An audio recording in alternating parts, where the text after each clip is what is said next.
ॐ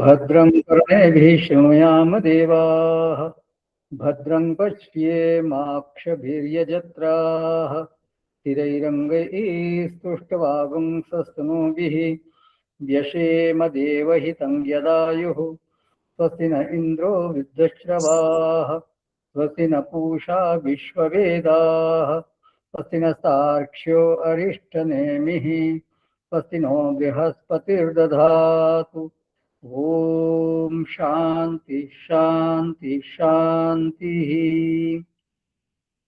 सदाशिवसमारम्भां शङ्कराचार्यमध्यमाम् अस्मदाचार्यपर्यन्तां वन्दे गुरुपरम्परां शङ्करं शङ्कराचार्यं केशवं बादरायणं सूत्रभाष्यकृतौ वन्दे भगवन्तो पुनः पुनः भगवन्तो पुनः पुनः।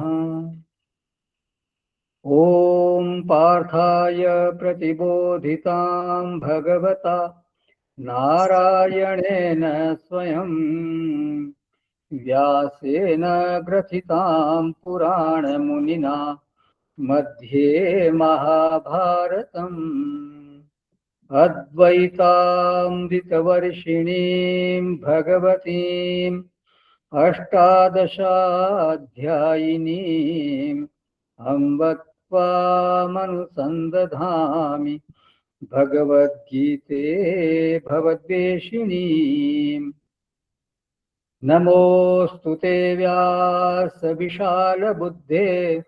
फुल्लारविन्दायतपत्रनेत्र येन भारततैलपूर्णः प्रज्वालितो ज्ञानमयप्रदीपः प्रपन्नपारिजाताय स्तोत्रवैत्रैकपाणये ज्ञानमुद्राय कृष्णाय गीतामृतदुहे नमः।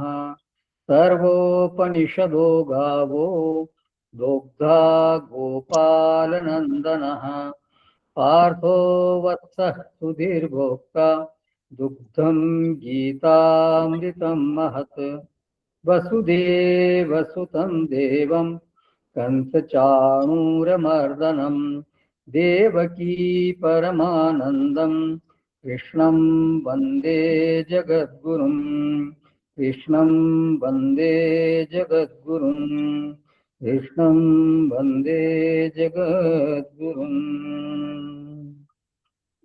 का दास रखिए चरणों का दास प्रभु जी, दासों का दास रखिए चरणों का दास प्रभु जी, दासों का दास मेरे राम जी महाराज रखिए चरणों का दास।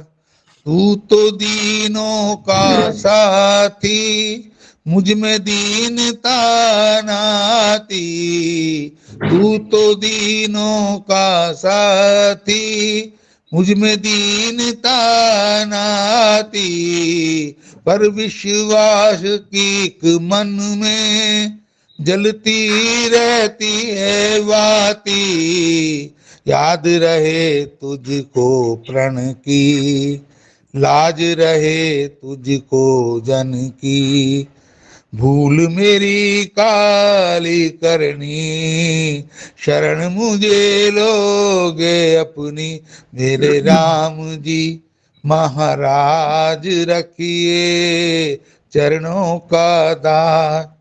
हरे कृष्णा कृष्ण कृष्ण हरे हरे, हरे रामा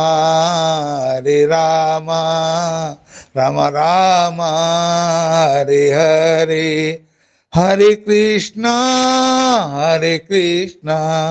कृष्ण कृष्ण हरे हरे, हरे रामा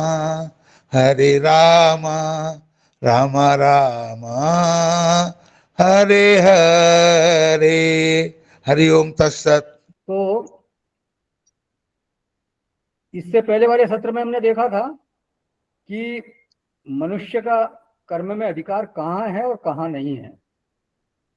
तो भगवान ने कहा कि फल में तुम्हारा अधिकार कभी नहीं है, लेकिन कर्मणि एव अधिकार है, कर्म में तुम्हारा अधिकार है।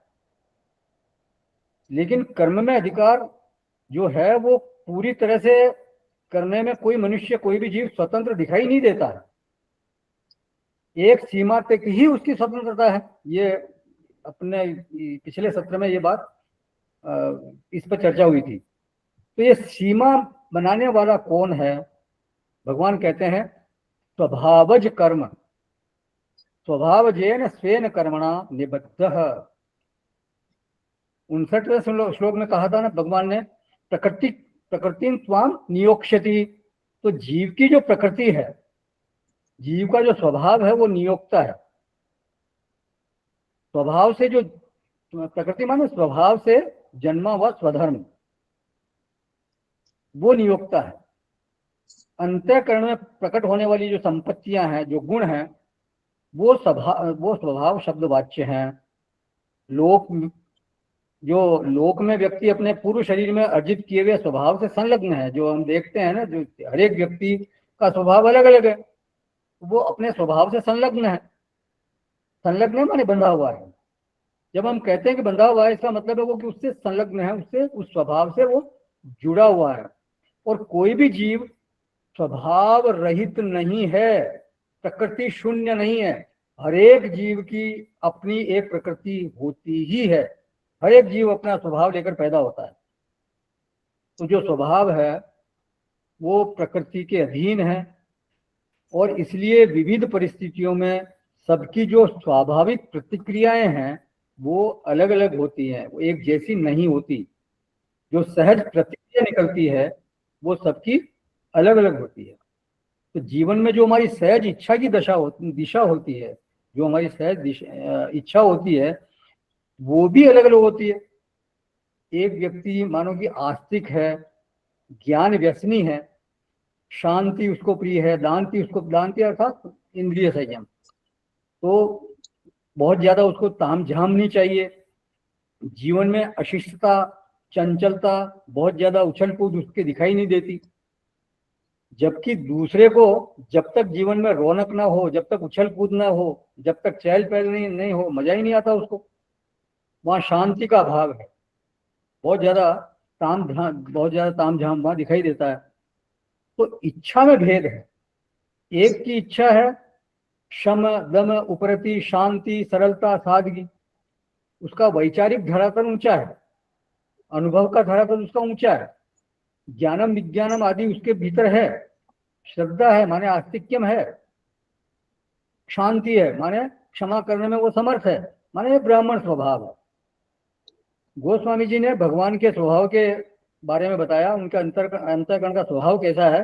बोलते हैं, रहती ने प्रभु चित्त चूक किए की, करती सुरति सय बार हिए की। किसी की गलती को वो बिल्कुल भूल जाते हैं, उसकी तरफ ध्यान ही नहीं देते, और कोई अगर अच्छा करता है तो उसको हमेशा याद रखते हैं। तो चित्त का जो स्वभाव है, अंतःकरण की जो प्रकृति है, उसी के अनुसार व्यक्ति की प्रतिक्रिया होती है, उसी के अनुसार व्यक्ति का फिर व्यवहार होता है। फिर एक व्यक्ति की प्रकृति ऐसी है कि वो अपमान को भूल नहीं पाता, बोले 10 साल पहले जब मैं बस में चढ़ रहा था तब तुमने मेरे को ऐसी हिकारत की नजर से देखा था, मैं उसको भूल नहीं सकता कभी भी। तो ये तरह का घोर क्षत्रिय स्वभाव है, प्रतिशोधी स्वभाव है उसका। जैसे ध्रुव जी का था, पहले चर्चा हुई थी कि ध्रुव जी का स्वभाव इसी तरह का क्षत्रिय स्वभाव है, माने वो क्षमा करने में असमर्थ है और उसको सादगी में संतोष नहीं है, उसको ऐश्वर्य चाहिए, उसको उसी से तृप्ति होती है। ईश्वर भावश्च, ये मतलब ईश्वर भाव मतलब ये मेरी प्रजा है और मैं इनका ईश्वर हूँ, ऐसा जो एहसास है वो उसको बड़ा सुखद लगता है। ईश्वरता की अनुभूति कब होती है? वो प्रजा के संदर्भ से ही होती है। सामने प्रजा खड़ी हो और आप वहां सामने एक ऊंचे सिंहासन पर विराजमान होकर बैठे हो, तब लगता है कि हाँ मैं राजा हूं, मैं ईश्वर हूं इनका। तो प्रजा के सामने उसको लगता है कि मैं इनका ईश्वर हूं, और उसमें फिर शूरवीरता है, कायरता नहीं है, तो ये क्षत्रिय स्वभाव वाला व्यक्ति है। फिर तीसरा जो है उसको इनसे कुछ लेना देना नहीं है, उसको तो समृद्धि चाहिए बस। प्रतिशोध की वृत्ति बिल्कुल बहुत शिथिल है उसमें, लोभ की वृत्ति बहुत प्रबल है। फिर चौथा है शूद्र का स्वभाव कैसा है कि वो सोच विचार की बहुत ज्यादा उसमें क्षमता नहीं है, तो तामसिक स्वभाव वाला है। तो देखिए आखिर जीव तो सभी हैं, वो भी वैश्य क्षत्रिय है, वो भी जीव ही है, सब लोग जीव हैं, लेकिन सबकी इच्छा की दिशा अलग अलग है। अब उनकी इच्छा की दिशा तय किसने की? कोई बाहरी व्यक्ति थोड़ी ना बताता है कि तुम ये इच्छा मत करो। तो भीतर ही कोई एक ऐसी चीज है जो उस इच्छा का नियमन करती है, और उसका नाम है स्वभावज, स्वधर्म। ये दो नाम इसलिए हैं क्योंकि स्वभाव है अव्यक्त, जो पूर्व कमाई के अनुसार उसका एक स्वभाव बना, एक प्रकृति है उसकी, वो अव्यक्त है। और स्वधर्म जो है वो चित्त में अभिव्यक्त होता है। लोक में तो जो चित्त में अभिव्यक्त जो चीज है उसी को स्वभाव बोल देते हैं कि इनका स्वभाव ऐसा, ये बहुत क्रोधी है, ये बहुत शांत स्वभाव के हैं, ये बहुत व्यवहार कुशल हैं। तो ये जो व्यक्त चीजें हैं वास्तव में तो वो कार्य है, वो उसकी वो एक फल है, जो उनका स्वभाव है उसके उसका परिणाम है वो। जो उसका कारण है उसका नाम है स्वभाव और उसी का नाम है प्रकृति। मतलब जो क्रोध है या शांति है या कोई व्यवहार है, कुशलता, ये सब उनके उसके स्वभाव में जो है उसके परिणाम है, उसकी प्रकृति ऐसी है।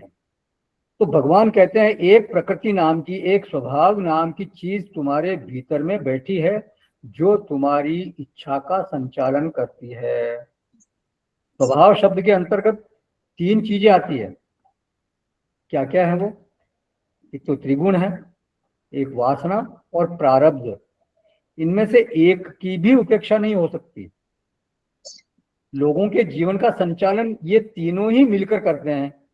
प्रारब्ध से परिस्थिति प्रकट होती है, दूसरी वासना जिसको साधारण भाषा में लोग आदत बोलते हैं, और तीसरा संचालक तत्व है त्रिगुण। तो इनमें से एक को भी अगर मना करेंगे तो बात पूरी बनेगी नहीं, वो चिंतन फिर अधूरा रह जाएगा। व्यावहारिक धरातल पर तीनों की सत्ता समान है। ये आपस में हो सकता है थोड़ा कम ज्यादा होते हों, कभी किसी का पलड़ा भारी हो जाए, कभी किसी का पलड़ा हल्का हो जाए, कभी परिस्थिति प्रबल हो जाती है, कभी वासना प्रबल हो जाती है, कभी त्रिगुण प्रबल हो जाते हैं। माने तीनों के जो बल है वो मौके मौके पर बढ़ते घटते रह सकते हैं, लेकिन मुख्य बात है कि ये जो तीनों है उनमें ये संचालक तत्व जो है वो तीनों में है, ये त्रिगुण, वासना और प्रारब्ध। अब इसमें जो चौथा तत्व आता है वो है विवेक। शास्त्र के अनुसार जो सुशिक्षित विवेक है, सुशिक्षित मतलब एकदम सुचिंतित विवेक है, जो सत्संग के द्वारा सुशिक्षित बुद्धि है, वो अपने इसी स्वभाव को विहित क्षेत्र में भी ले जा सकती है। मतलब उत्कर्ष का मार्ग, जो सुशिक्षित बुद्धि है वो तो उसको उत्कर्ष का मार्ग खोज लेगी, वो तो उसको विहित रास्ते पर ही ले जाएगी। लेकिन अगर वो सुशिक्षित नहीं है, बुद्धि को आपने बिल्कुल सही ढंग से उसका शिक्षा नहीं दी, तो हो सकता है कि वो बुद्धि फिर उसको अविहित मार्ग पर भी ले जाए। स्वभाव ब्राह्मण का है, लेकिन वो विहित क्षेत्र में रहे, ये जिम्मेदारी विवेक की है। स्वभाव क्षत्रिय का होगा, वैश्य का होगा, शूद्र का होगा, लेकिन उसी स्वभाव को उत्थान की तरफ कैसे ले जाया जाए, उसका उत्थान कैसे किया जाए, उत्कर्ष की ओर कैसे ले जाया जाए, ये चुनौती विवेक के सामने होती है। विवेक की जिम्मेदारी है कि वो उस स्वभाव को विहित क्षेत्र में ले जाए। जैसे एक दृष्टांत हमने देखा था कि किसी व्यक्ति में शौर्य है, उसमें तेज है, उसमें युद्धे च अपि पलायनम है, धृति है, तो इस स्वभाव को लेकर के कोई डाकू लुटेरा भी बन सकता है, क्योंकि उसमें भी ये इस तरह का स्वभाव देखा जाता है, उसमें भी शौर्य होगा, उसमें भी तेज होगा, वो भी लड़ाई करता है, पुलिस आती है उनको पकड़ने के लिए जाती है तो उनसे वो आमने सामने की लड़ाई भी होती है। तो अगर वो इस स्वभाव का कोई व्यक्ति है और उसमें उसकी बुद्धि, उसका विवेक काम करता है, तो वो सैनिक बन सकता है, बहुत अच्छा सैनिक बन सकता है, और डाकू लुटेरा बन सकता है अगर उसकी बुद्धि काम नहीं करती तो। फिर किसी में शमो दम तप शौचम आदि है, तो वो बहुत बड़ा ऋषि बन सकता है, वशिष्ठ जैसे ऋषि बन सकते हैं, या फिर वो रावण भी बन सकता है। वो ऐसा थोड़ी कि रावण में ये इस तरह के, वो ब्राह्मण था, वो तो उसमें शम दम आदि सब ये गुण थे उसमें, लेकिन विवेक उसका उस तरह से शिक्षित नहीं था, वो राक्षस कहलाया। तो विवेक के द्वारा स्वभाव को विहित क्षेत्र में ले जाना चाहिए, और विवेक के लिए चिंतन चाहिए, और चिंतन जो है वो शम के बिना नहीं हो सकता। शम माने मन संयम। वो चाहे बहुत बड़ा दार्शनिक हो, चाहे कोई स्मगलर हो, चित्त में विक्षेप हो तो फिर चिंतन नहीं हो सकता। शम के बिना, दम के बिना, तप के बिना चिंतन होना। सेकंड नंबर किसी का ऑडियो खुला है साहब, बंद वो कर दीजिए। हाँ,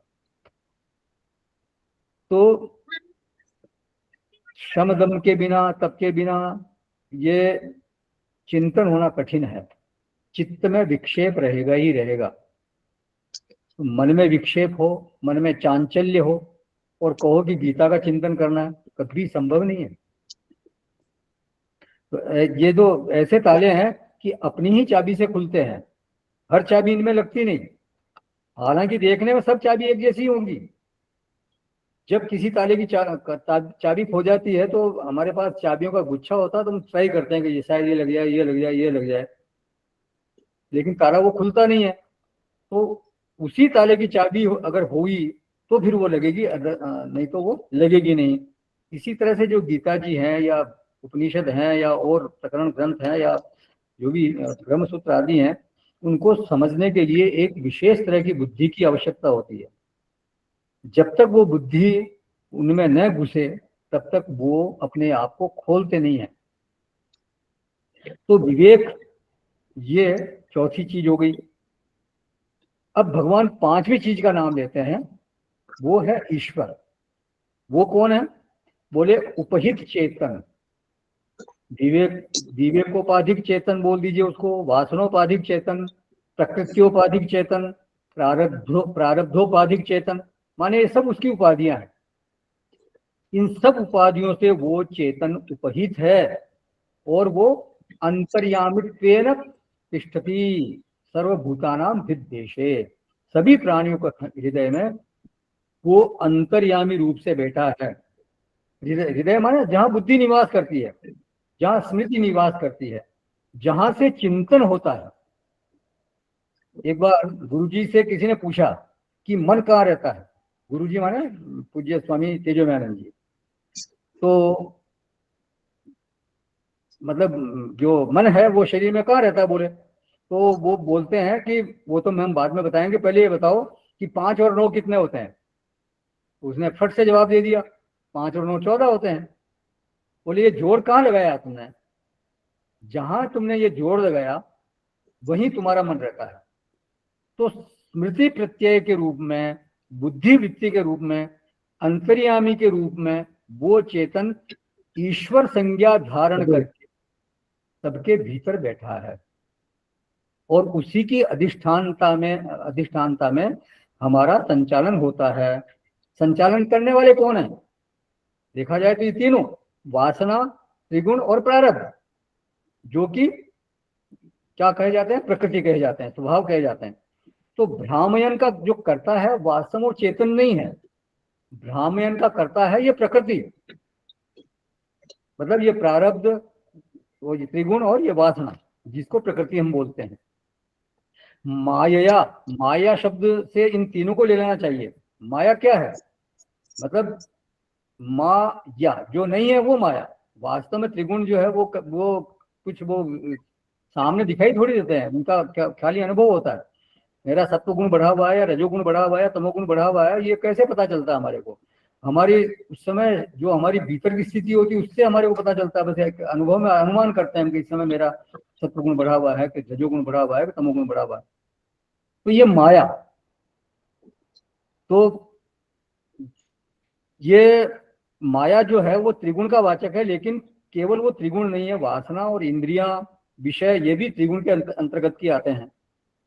भगवान ने कहा ना गुणा गुणेषु वर्तन्ते, तो गुण शब्द वाच्य विषय भी है, वासना भी है, कर्म भी है, क्योंकि अंततः कारण स्थानीय तो गुण ही है। त्रिगुण के कारण ही सब कुछ कार्य हो रहा है, बाकी सब कार्य स्थानीय है।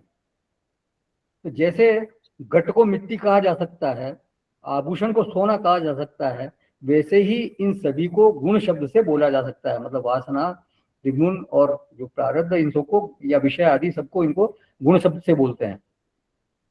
भगवान ने भी कहा है नान्यम गुणेभ्य कर्तारम यदा दृष्टान पश्यति, मतलब गुणों के अलावा, तीनों गुणों के अतिरिक्त और कोई करता है नहीं। तो अच्छी तरह से इन बातों पर चिंतन होना चाहिए। वास्तव में जो करता है वो तो त्रिगुण ही है।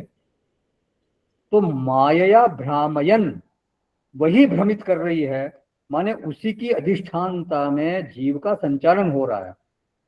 माया शब्द वाच्य विवेक भी है, क्योंकि वो भी गुणों का ही कार्य है। 14वें अध्याय में कहा सुख संज्ञेन बध्नाति ज्ञान संज्ञेन चानघ, तो सुख और सत्वगुण जो है वो सुख और ज्ञान से बांधता है, ये बोला वहां पे। तो ज्ञान भी जो है वो आखिर गुण का ही कार्य है, सत्वगुण का कार्य है वो। अब भले वो तामसिक ज्ञान हो, चाहे राजसिक ज्ञान हो, चाहे सात्विक ज्ञान हो, है वो गुण का कार्य ही। तो गुण तो वहां है ही है। तो माया ये बहुत व्यापक शब्द है। ईश्वर तिष्ठति भ्रामयन, ये बात क्यों कही? ईश्वर को बीच में क्यों लाए यहाँ पर? वो इसलिए लाए जिससे कि आपका शरण स्थान आपको मालूम हो जाए।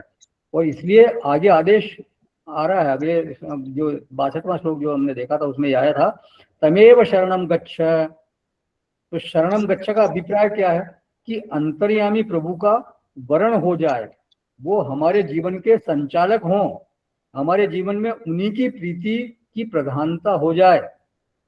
और अगर उनकी शरण में अगर नहीं जाते हैं, कोई व्यक्ति नहीं जाता, तो फिर उस जीवन का रूप क्या होगा?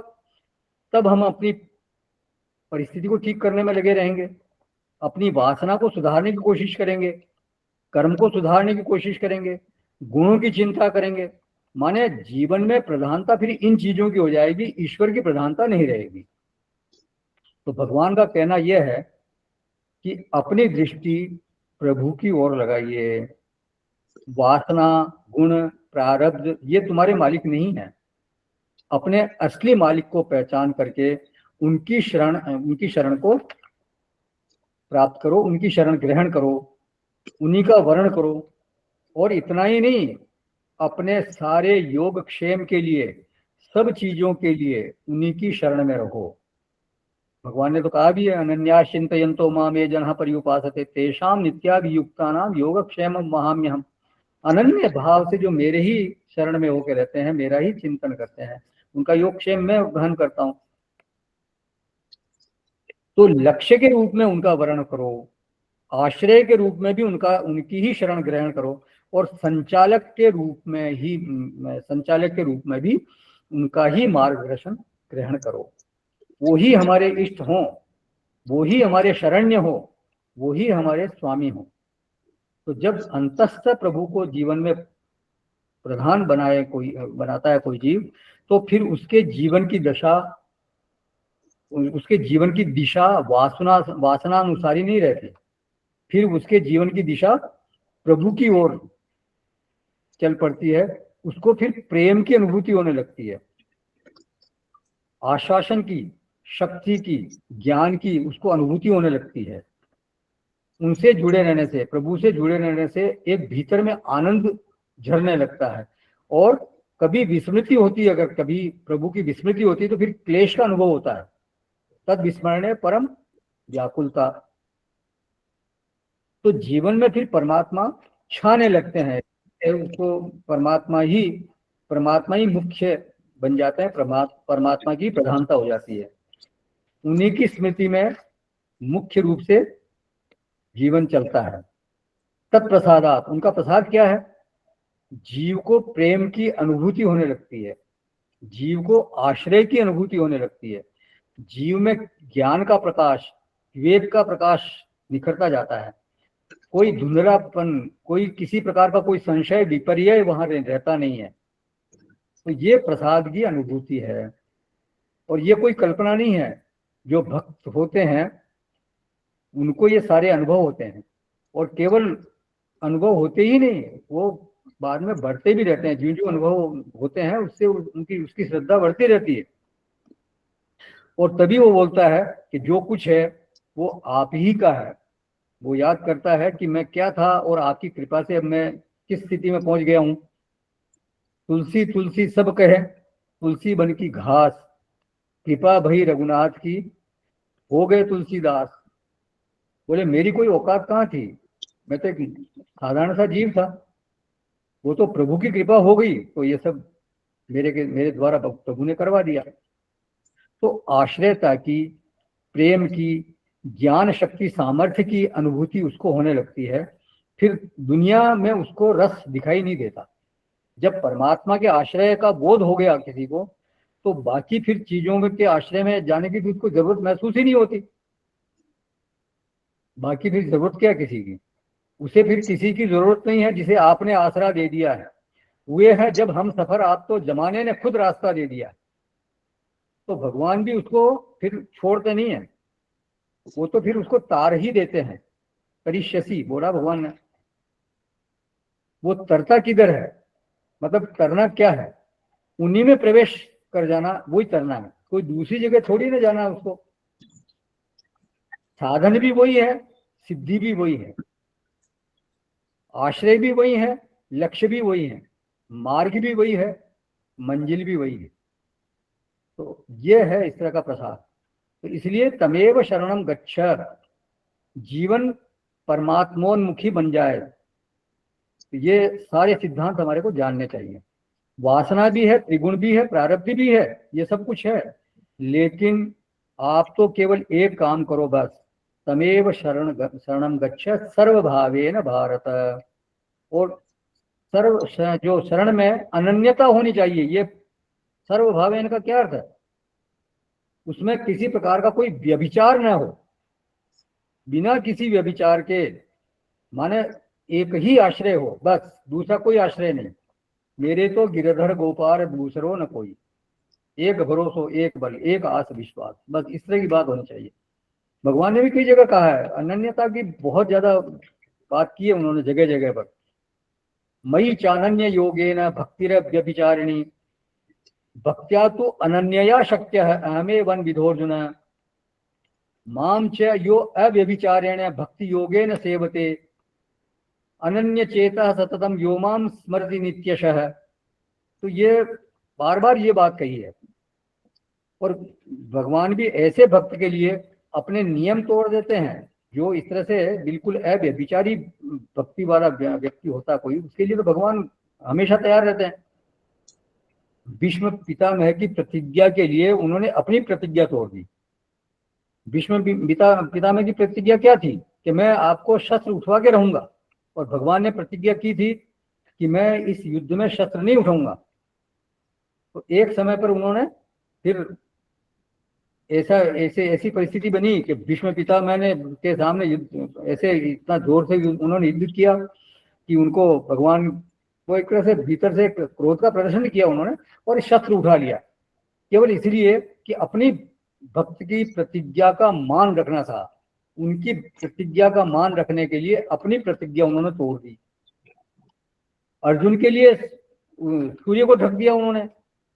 अर्जुन ने प्रतिज्ञा की थी कि सूर्यास्त से पहले मैं जयद्रथ को मार दूंगा, और अगर नहीं मार पाया तो मैं अग्नि समाधि ले लूंगा, क्योंकि जयद्रथ ही था जो उनका पुत्र था अभिमन्यु, उसको मारने में उसका बहुत बड़ा हाथ था जयद्रथ का, क्योंकि वो अर्जुन को युद्ध करते करते बहुत दूर ले गया था और इधर वहां चक्रव्यूह में फंसा के और अभिमन्यु को कई योद्धाओं ने मिलकर मार दिया था। तो इसलिए अर्जुन ने प्रतिज्ञा की कि मैं जयद्रथ को मारूंगा सूर्यास्त से पहले, नहीं तो मैं अग्नि समाधि ले लूंगा।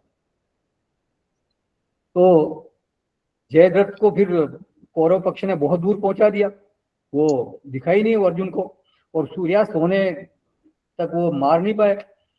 और भगवान ने क्या किया, इधर सूर्य को थोड़ा सा अपनी माया से ढक दिया। तो सूर्यास्त होने तक जब वो इधर सूर्यास्त हो गया तो अर्जुन वो समाधि की तैयारी करने लगे, उसमें चिता बना दी गई और चढ़ने लगे। तो भगवान ने कहा तुम योद्धा हो, तुम्हारे को तो ये धनुष बाण लेकर साथ में लेकर फिर तुम्हारे को मरना चाहिए। तो धनुष बाण हाथ में पकड़ा दिया और जैसे ही वो चिता पर चढ़ा, अर्जुन चढ़े चिता पर, तो वो उन्होंने अपनी जो माया थी वो हटा दी, तो सूर्य प्रकट हो गए। कहा अर्जुन को, तो जयद्रथ भी आ गया था तमाशा देखने के, भाई अब तो सूर्यास्त तो हो ही गया, अब तो कुछ नहीं हो सकता मेरा, तो आ गया वापस, वो देख रहा था तमाशा। ने शत्रु सामने है, मारो इसको। तो फिर अर्जुन ने मारा उसको, जयद्रथ को। तो अपने भक्त के लिए वो कुछ भी कर सकते हैं। प्रहलाद के वचन को सच मनाने के लिए वो खंबे को फोड़ के प्रकट हो गए। तो अपने भक्तों के लिए वो कुछ भी करने को तैयार रहते हैं, लेकिन ऐसा वो तभी करते हैं जब वो ऐसा भक्त हो जिनकी भक्ति में अव्यभिचारित्व हो। किसी प्रकार अव्यभिचारी मतलब किसी प्रकार की कोई मिलावट ना हो, दूसरे पर आश्रय, केवल एक मात्र उनका सहारा हो, उन्हीं का आश्रय हो, बस एक निष्ठता हो। तो सर्वभावेन का अर्थ है अव्यभिचारित्व की सिद्धि, उसमें किंचित भी अन्यता न हो। और ऐसा होने पर क्या होता है, तत्प्रसादात परम शांतिम, उनके प्रसाद से वो परम शांति को प्राप्त करता है। नाथ कृपा मन भयउ अलोला, मन के सारे विक्षेप, सारी हलचल, सारी उथल पुथल समाप्त हो गई। यही भक्त का जीवन है। इस देश में बहुत बड़े बड़े भक्त हुए हैं और लगभग सभी का जीवन इसी तरह का रहा। उनके जीवन में विषय की अधीनता नहीं रही,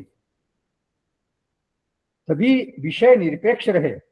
और एक बात और है, जिससे आपका प्रेम है, जिससे आप प्रेम करते हो, फिर उसके विषय में सब कुछ जानने की आपके भीतर एक इच्छा होती है। प्रेम की भूमि पर ही जिज्ञासा का अंकुरण होता है। कोई भी ऐसी चीज नहीं होगी जिससे आप प्रेम करते हो और वो फिर आपसे अज्ञात रह जाए। अज्ञात के प्रति प्रेम हो नहीं सकता। तो तरिष्यसि शब्द बहुत व्यापक है, इसमें योगक्षेम से लेकर के, आश्रयानुभूति से लेकर के, जिज्ञासा होना, और जिज्ञासा के पश्चात परमात्मा को परमात्मा का तत्वतः ज्ञान हो जाना, वो सब इस शब्द में छिपा है, इसमें तरिष्यसि में। मतलब जब आत्मानुभूति हो जाएगी, तरिष्यसि माने क्या है, आत्मानुभव हो जाना, आत्मावस्थान हो जाना, स्वरूपावस्थान हो जाना। तो आदमी एकदम से तर नहीं जाता, उसको ये सारी स्टेजेस पार करनी पड़ेगी, सारे क्रम पूरे करने होंगे। तो सारे क्रम पूरे करने के लिए तमेव शरणम गच्छ सर्वभावेन, बस यही बात भगवान पहले भी कह चुके हैं, मय्येव मन आधत्स्व मयि बुद्धिम निवेशय, 7वें अध्याय में कहा।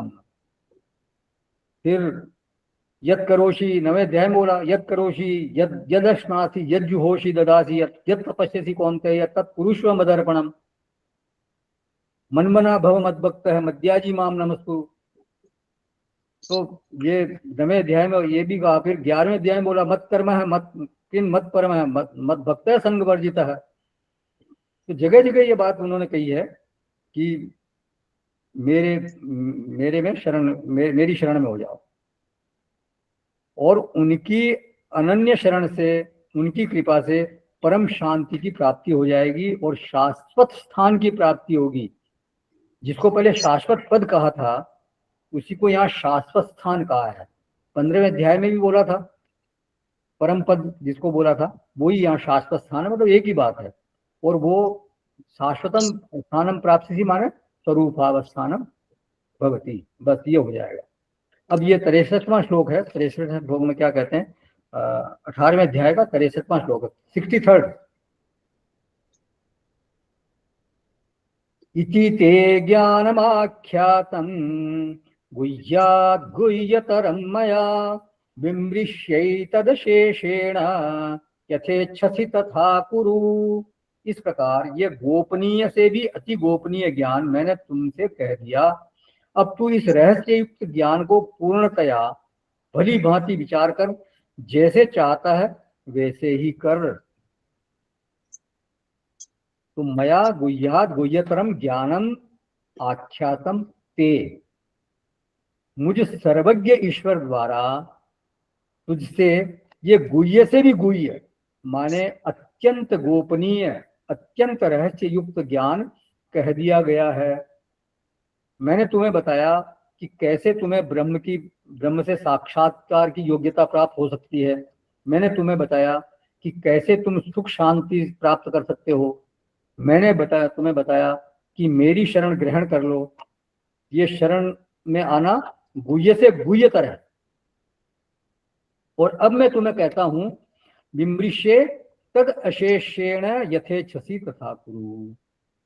जो मैंने तुमको जितनी बातें बताई है उन पर गंभीरता पूर्वक विचार करो। अशेषेण माने पूरी तरह से, कोई भी चीज छूटनी नहीं चाहिए, शेष नहीं रहनी चाहिए। और जब विचार हो जाए फिर यथेच्छसि तथा कुरु, जैसी तुम्हारी इच्छा हो वैसे करो। अब देखिए भगवान ने पूरी छूट दे दी यहाँ पे। भाई हमने आपको बता दिया कि ये तुम्हारे ये ठीक है, ये तुम्हारे ठीक नहीं है। अब तुम्हारा जैसा तुम्हारे को लगे, तुम्हें ठीक लगे वैसा तुम कर लो। अब यथेच्छसि तथा कुरु जो है उस पर महापुरुषों ने अलग अलग उसके अर्थ किए हैं कि तुम्हारी इच्छा हो तो तुम वासना की शरण में जाओ, और तुम्हारी इच्छा हो तो तुम ईश्वर की शरण में जाओ। फिर तुम्हारी इच्छा हो तो तुम कर्म योग करो, तुम्हारी इच्छा हो तो भक्ति योग करो अथवा ज्ञान योग की तरफ जाओ। तुम्हारे को पूरी स्वतंत्रता है। तुम अपनी प्रकृति के अनुसार किए जाने वाले कर्मों को अहंकार और फलेच्छा का त्याग करके भी कर सकते हो और उनके सहित भी तुम कर सकते हो। पर याद रखो, कर्म करने में तुम स्वतंत्र हो, फल भोगने में तुम्हारी स्वतंत्रता कभी भी नहीं है। तो देखिए हमारे जो सभी शास्त्र वो ये कहते हैं कि एक सीमा तक ही हमारे को स्वतंत्रता है। तो जितना हमारा स्वातंत्र्य है उसका हमें भरपूर सदुपयोग करना चाहिए। जैसे क्या होता है कि ताश का खेल जानते हैं, सभी ताश खेलते हैं, चौकड़ी खेलते हैं, छकड़ी खेलते हैं, पता नहीं क्या क्या वो खेलते हैं। तो उस खेल में जब पत्ते बांटे जाते हैं तो पत्ते कौन से आएंगे इस पर वो जिसको पास पत्ते आए उसका अधिकार नहीं है कि मेरे को ऐसे ही से पत्ते मिले। वो तो पत्ते आ गए जिसके जैसे वो बांटने वाले ने बांट दिए, वो पत्ते आ गए। तो उस हमारे पास जो पत्ते आते हैं उन पर हमारा कोई अधिकार नहीं होता। लेकिन ऐसा देखा जाता है कि अच्छे पत्ते पाकर के भी कई लोग हार जाते हैं और साधारण पत्ते पाकर भी कोई व्यक्ति जीत जाता है। उसके खेल का स्टाइल इस तरह का है, वो इस तरह से खेलता है, खेल का जो उसकी रीति है वो इस तरह की है कि वो जीत जाता है। तो आज जिस परिस्थिति में हम हैं वो हमें हमारे कर्मों के अनुसार मिली है, लेकिन इस परिस्थिति में हम अच्छे से अच्छा कर्म कर सकते हैं। ये हमारी स्वतंत्रता है, इसमें हम बिल्कुल स्वतंत्र है। इस जगत रूपी रंग मंच पर जो हमारे को भूमिका मिली है उसका हम अच्छे से अच्छी तरह से निर्वहन करें, उसमें हमारी पूरी तरह से स्वतंत्रता है। तो यथेच्छसि तथा कुरु, सोच विचार करके प्रभु की इच्छा से अपनी इच्छा मिला करके प्रभु की प्रेरणा का अनुभव जो तुम अपने निर्मल हृदय में कर रहे हो उस प्रेरणा के अनुसार तुम अपना काम करो। ये स्वातंत्र्य तुम्हारे पास है। नहीं तो भगवान क्यों कहते कि तुम्हारी विचार पूर्वक निर्णय जो है वो उस निर्णय के अनुसार तुम काम करो, तुम अपनी इच्छा के अनुसार काम करो। लेकिन ये भी अंतिम बात नहीं है, गुह्यतम बात अभी और बाकी है। यथेच्छसी तथा कुरु कह करके तुरंत अगले श्लोक में फिर भगवान अपनी बात आगे और बढ़ाते हैं और अपनी आगे और बात कहते हैं। ऐसा क्यों कहते हैं कि भाई अर्जुन को ये कहा ना तुम्हारी इच्छा हो वैसा करो, ऐसा कह करके कर्म की स्वतंत्रता तो दे दी, लेकिन उसके बाद कहते हैं कि नहीं नहीं, अभी जो मैं बता रहा हूं वो अंतिम बात है, अभी फाइनल बात नहीं है, ये बात फाइनल नहीं है जो मैंने तुम्हारे को कहा वो अंतिम बात नहीं है, अभी अंतिम बात मैं तुम्हारे को कह रहा हूं। और ये और भी सर्वोत्तम गूढ़ रहस्य की बात है, अब तुम इसके अनुसार करो। पहले तो बोला तुम्हारी इच्छा हो जो करो, अगले श्लोक में बोलेंगे कि तुम्हारी इच्छा, अब मैं जो बोल रहा हूँ वैसा करो। तो बात ऐसी है कि भगवान ने अर्जुन के मुख को देखा होगा, उसके मुख के भावों को पढ़ा होगा। भगवान की बात सुन करके, भगवान ने कहा ना तुम्हारी इच्छा हो जो करो, तो वो बात सुन करके अर्जुन के मुख पर भाव क्या आए होंगे कि मैंने आपसे ये थोड़े ने कहा था कि सारे निर्णय आप मेरे ऊपर छोड़ दो, मैंने तो कहा था आप जो मेरे लिए श्रेय कारक हो उसका निर्णय करके आप मुझे बताइए। तदेकम वद निश्चित्य येन श्रेयो हम आपनुयाम, क्या करणीय है और क्या अकरणीय है, यदि इसका फैसला मैं ही कर पाता तो फिर आपसे पूछता ही क्यों। तो इस तरह के भाव मुख पर उनके अर्जुन के आए होंगे, और जब भगवान ने उन भावों को पढ़ा होगा तो फिर उन्होंने अपनी बात को संशोधित किया होगा। वे कहते हैं कि नहीं, ये जो बात मैंने कही है ये गुह्य से गुह्यतर बात कही है। गुह्य बात है निष्काम कर्म योग, गुह्यतर बात है ज्ञान से अप्रत्यक्ष ईश्वर की शरण में जाना। और अब गुह्यतम सबसे गोपनीय बात मैं तुम्हारे को, सबसे अधिक रहस्य की बात अब मैं तुम्हारे को बताने जा रहा हूं, वो ये है कि तुम सगुण साकार परमेश्वर की शरण में आ जाओ। और सगुण साकार परमेश्वर माने मैं, मेरी शरण में आ जाओ। तो अब ये 64वां श्लोक है, आगे बोलते हैं वो। अभी तक के चर्चा में किसी का कोई प्रश्न है या कोई ऐड करना है तो करें। ये 64वां श्लोक है 18वें अध्याय का। सर्वगुह्यतमं भूयः शृणु मे परमं वचः, इष्टोऽसि मे दृढमिति ततो वक्ष्यामि ते हितम्। संपूर्ण गोपनीयों से अति गोपनीय मेरे परम रहस्य युक्त वचन को तू फिर से सुन। तू मेरा अतिशय प्रिय है, इससे यह परम हितकारक वचन मैं तुझसे कहूंगा।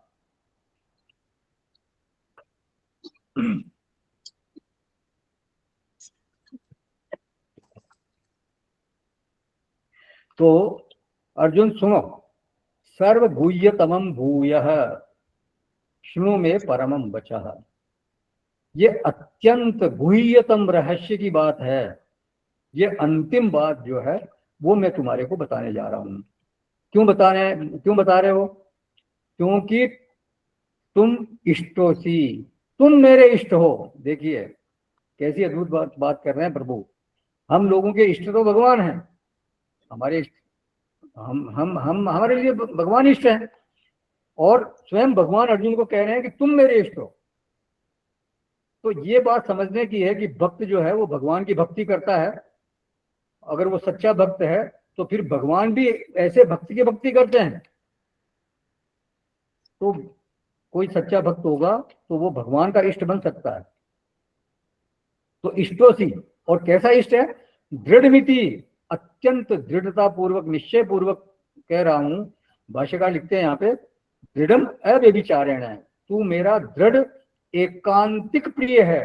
तेरा जैसा कोई भक्त मेरा दूसरा है नहीं, माने तेरे समान और मेरा कोई प्रिय नहीं है। इसलिए अब मैं तेरे परम कल्याण की बात कहता हूं, तेरे परम हित की बात कहता हूं। परम हित की बात अर्थात परम ज्ञान प्राप्ति का साधन मैं तेरे को बताता हूं, क्योंकि यही साधन सब हितों में सबसे उत्तम हित है। तो क्या बात है वो? तो वो परम साधन क्या है? तो ये भगवान यहाँ 65वें श्लोक में बोलते हैं, 65th ऑफ 18th चैप्टर, 65वां श्लोक। मन्मना भव मद्भक्तः मद्याजी मां नमस्कुरु मामे वैश्यसि सत्यम ते प्रतिजाने प्रियोसि मे। हे अर्जुन, तू मुझ में मन वाला हो, मेरा भक्त बन, मेरा पूजन करने वाला हो और मुझको प्रणाम कर। ऐसा करने से तो तू मुझे ही प्राप्त होगा, ये मैं तुझसे सत्य प्रतिज्ञा करता हूं, क्योंकि तू मेरा अत्यंत प्रिय है। तो मनमना भव, भाष्यकार लिखते हैं, भगवान शंकराचार्य जी लिखते हैं, मच्चित्तः भव, मुझ में मन वाला अर्थात मुझ में चित्त वाला हो जा, माने तेरा मन सदा मुझ में ही लगा रहे, तुम्हारे भाव साम्राज्य के सिंहासन पर मैं विराजमान रहूं। तो अपना मन मुझको दे दो, जैसे गोपियों ने अपना मन मुझको दे दिया था, वैसे ही तुम अपना मन मुझको दे दो, उसमें अन्य किसी के लिए स्थान ही नहीं हो। गोपियों का तो इसी तरह का था ना। उन्होंने क्या कहा, उद्धव जी जब गए वहां गोपियों को समझाने के लिए, भगवान ने भेजा वहां उद्धव जी को, तो गोपियों ने कहा, उधो मन नाही 10-20, एक उतो सो गयो श्याम सन। तो एक ही था हमारा मन और वो श्याम के साथ चला गया, तो कोई 10-20 मन तो है नहीं। इसी तरह से राम जी ने संदेश भेजा हनुमान जी के माध्यम से सीता जी को, बोले कि मैं तो जानकी मना हूं यहाँ पे, तत्व प्रेम कर मम अरु तोरा, जानत प्रिया एक मनु मोरा, सो मनु सदा रहत तो ही पाही, जानु प्रीति रस इतने ही माही। एक मन है मेरा जो केवल तुम्हारे पास रहता है, और तुम मेरी प्रीति को इसी से समझ लो कि मैं तुम्हारे से कितना प्रेम करता हूं। तो मनमना भव, ये पंक्ति 9वें अध्याय में भी, ऊपर की पंक्ति 9वें अध्याय में भी आई थी, तो बहुत ही सुंदर पंक्ति है ये। तो मन मुझ में ही लगा रहे, 7वें अध्याय में बोला वहां पे, मैं 12वें अध्याय में बोला, मय्येव मन आधत्स्व मयि बुद्धि निवेश है, मतलब मन मुझ में ही लगा रहे। तो मनमना भव। फिर मद भक्त है, भाष्यकार ने अर्थ किया इसका, मद भजनो भव, मेरा ही भजन करो, मतलब मेरा भजन करने वाला हो। तो तुम्हारा भजनीय, तुम्हारा स्मरणीय, तुम्हारा उपास्य केवल और केवल मैं बनूं। तो ये एक फीलिंग हो कि मैं उनकी सेवा करता हूं, वो खाते हैं, वो नहाते हैं, उन्हें ठंड भी लगती है, उन्हें गर्मी लगती है, मतलब ये इस तरह का भाव हमारे भीतर में हमें डेवलप करना चाहिए। पुष्टि मार्ग में तो ये भाव बहुत प्रगाढ़ होता है। उनके यहाँ अष्टायाम सेवा होती है, आपने सुना होगा, 8 पहर की सेवा होती है। सुबह प्रभात राग से उनको जगाया जाता है, बहुत मीठे मीठे राग गाते हैं वो, हर प्रहर के लिए अलग अलग राग से वो वहाँ भजन करते हैं, उनको स्नान कराते हैं, भोजन कराते हैं, खिलौने आदि वहाँ उनके सामने रखते हैं। मतलब जिस प्रहर में जिस तरह की उनकी रुचि हो सकती है, उस तरह के भाव से वो उनकी सेवा करते हैं। तो मद भजनो भव। नारद भक्ति सूत्र में भी कहा, पूजादिषु अनुराग है, पूजा आदि द्वारा प्रेम प्रकट किया जाता है। मतलब पूजा करते हैं तो वो तो भाव के भूखे हैं भगवान। तो पत्रम पुष्पम फलम तोयम यो में भक्त्या प्रयच्छति, तो ये भक्ति है उनकी। यद करोषि यदश्नासी यद जुहोषि ददासी यद तपस्यसि कौन्तेय तत्पुरुषो मदर्पणम, ये भक्ति है उनकी। सर्वकर्माणि मयि संन्यस्य, ये भक्ति है उनकी। तो मद भजनो भव, मतलब मेरा ही स्मरण तुम्हारे चित्त में हमेशा बना रहे। पहले परमात्मा से संबंध की सिद्धि होनी चाहिए, फिर वो परमात्मा जो है वो मेरा है, वो ईश्वर मेरा है। ये मेरा जब लग जाता है तब फिर मजा आता है। मेरा जो ईश्वर है वो व्यापक है, मेरा जो ईश्वर है वो महान है। ईश्वर व्यापक है वो ठीक है, लेकिन उसमें मेरा क्या है? कुछ नहीं। जब तक मेरा नहीं तो फिर उसका कोई मतलब नहीं, उसमें कोई मजा नहीं आएगा। वो तो मेरा के साथ, मेरा उसके साथ जब लग गया तब फिर बात बनती है, तब मजा आता है। बोले ये मेरे स्वामी की महिमा है, ये मेरे प्रभु की महिमा है, तब फिर मजा आता है। तो देखिए ईश्वर की सिद्धि, ईश्वर तो सिद्ध ही है, ईश्वर को कोई सिद्ध थोड़ी करना है, उनको सिद्ध करने की कोई जरूरत नहीं है। सिद्ध तो ये करना है कि वो ईश्वर मेरा है, वो प्रभु मेरा है, तब फिर भक्ति बढ़ती है। तो मद भक्तो भव। फिर है मद्याजी। अब ये कर्म वाली साधना है, यज्ञ आदि जो है कर्म। मद्याजी मद यजनशील है, माने सारे कर्म परमात्मा के लिए किए जाएं, उनका तब उनका नाम पड़ जाता है यज्ञ। जो भी कर्म आप परमात्मा के लिए करते हैं तो वो कहलाएगा यज्ञ। भगवान ने तीसरे अध्याय में कहा, यज्ञार्थात कर्मणोन्यत्र लोकोयम कर्म बंधन है, तदर्थम कर्म कौन्तेय मुक्त संगत समाचर। यज्ञ के निमित्त से किए गए कर्मों के अलावा सभी कर्म बंधन कारक है, इसलिए उनके लिए आसक्ति रहित होकर के कर्म करो। यज्ञो वही विष्णु, यज्ञ मतलब विष्णु जो है वो यज्ञ, अर्थात जो परमात्मा है वही यज्ञ नाम से कहे गए हैं। तो उनके निमित्त से अगर कोई कर्म किया जाएगा तो वो यज्ञ कहलाएगा। तो सारे कर्म परमात्मा के लिए होने चाहिए। तो तीन बातें हो गई, मन जो तुम्हारा है वो मेरे में लगा रहे, आश्रय भाव तुम्हारा मेरे में हो, और तुम्हारे जो कर्म है वो मेरे लिए हो। अब आगे कहते हैं माम नमस्कुरु, मुझे नमस्कार करो, माने तुम्हारे चित्त में मैं प्रणम्य हूं। जहां तुम अपने को समर्पित करने की, अपने को विसर्जित करने की इच्छा करो। नमस्कार माने क्या? किसी के सामने अपने को विसर्जित करके सुख का अनुभव करना, समर्पण करके सुख का अनुभव करना, जहां पर झुकने में मजा आए, झुकने में अच्छा लगे, इसका मतलब वो हमारे नमस्कार की जगह है। जब कहीं पर झुकने में अच्छा न लगता हो तो संभव है उसका कारण हमारा अहंकार हो, हमारा अभिमान हो, हमारा प्रकृति दोष हो। तो उस समय तो नमस्कार फिर सुखपूर्वक नहीं हो पाता, जबरदस्ती करना पड़ता है। वो एक शेर या क्या था उसमें, मैं जिनकी हमारे कत्ल की साजिश में जिनको उन्हीं से मुस्कुरा के हमको मिलना पड़ता है, उन्हीं से झुककर हमको मुस्कुरा के मिलना पड़ता है। हमारे कत्ल की साजिश में जिनके दिन गुजरते हैं, मन में तो भाव ये है कि ये हमारे हितैषी नहीं है, लेकिन जबरदस्ती झुककर उनको सलाम करना ही पड़ता है कई बार। लेकिन शास्त्र के शासन के अनुसार नमस्कार करना चाहिए, माने मजा न आवे तो भी, अच्छा न लगे तो भी सलाम साटे मियाँ जी को क्यों नाराज करें। कहावत हमारे यहाँ कि किसी को नमस्कार करने में आपका जाता क्या है। तो जब कभी किसी का अहंकार आदि का दोष निकल जाता है, व्यक्ति शिष्ट हो जाता है, तो फिर उसको नमस्कार करने में एक सुख की अनुभूति होती है। हर जगह तो नहीं, लेकिन कोई कोई जगह ऐसी होती है जहां बड़ा बनने में सुख नहीं है, छोटा बनने में वहां सुख की अनुभूति होती है। वो हमारे नमस्कार की जगह बन जाती है। और नमस्कार का जो अंतिम पर्यवसान है वो है विसर्जित हो जाना, और वो जगह है परमात्मा। जीवत्व, अभी अस्मिता बिल्कुल न रहे, सब कुछ तेरा, मैं कुछ नहीं, बस ऐसा विसर्जन हो जाए। मैं बनूं और तू रहे दिल में समाया, इस तरह भूल जाऊं खुद को मैं और तू ही तू करता रहूं, उन्हीं में अपने आप को बिल्कुल विसर्जित कर दें। तो नमस्कार की आदत व्यक्ति को बनानी चाहिए, विसर्जित होने का अभ्यास करना चाहिए, झुकने का अभ्यास करना चाहिए। झुका दे सर उसी के सामने आ जाए जो कोई। अगर सजदा ही करना है तो अल्लाह सब में रहता है, भगवान तो सबके भीतर है। तो ये अभ्यास एक साधक को आध्यात्मिक लाभ देता है।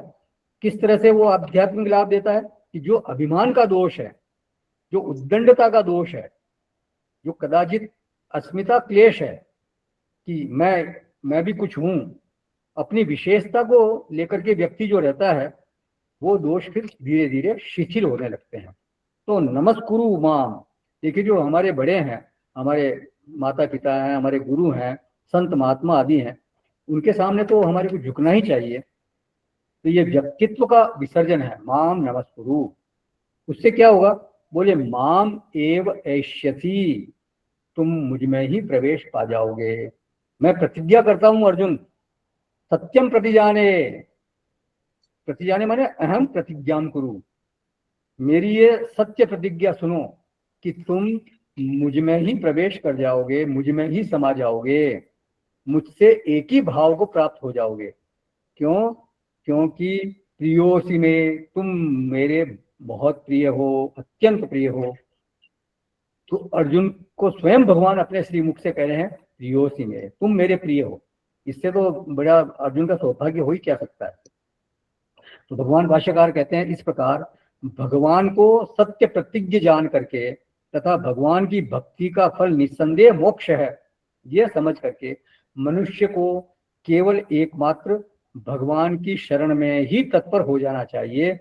तो हमें भगवान की शरणागत होकर के, शरणागत होने का निरंतर अभ्यास इस प्रकार करते रहना चाहिए। इस पर और भी आगे विचार करेंगे। किसी का प्रश्न है या कुछ इसमें ऐड करना है तो करें, नहीं तो इसका समापन करेंगे। जाइएगा ना कहीं। ओम पूर्णमद पूर्णमिदं पूर्णात् पूर्णमुदच्यते पूर्णस्य पूर्णमादाय पूर्णमेवावशिष्यते। ओम शांति शांति शांति। हरि ओम। श्री गुरुभ्यो नमः। हरि ओम।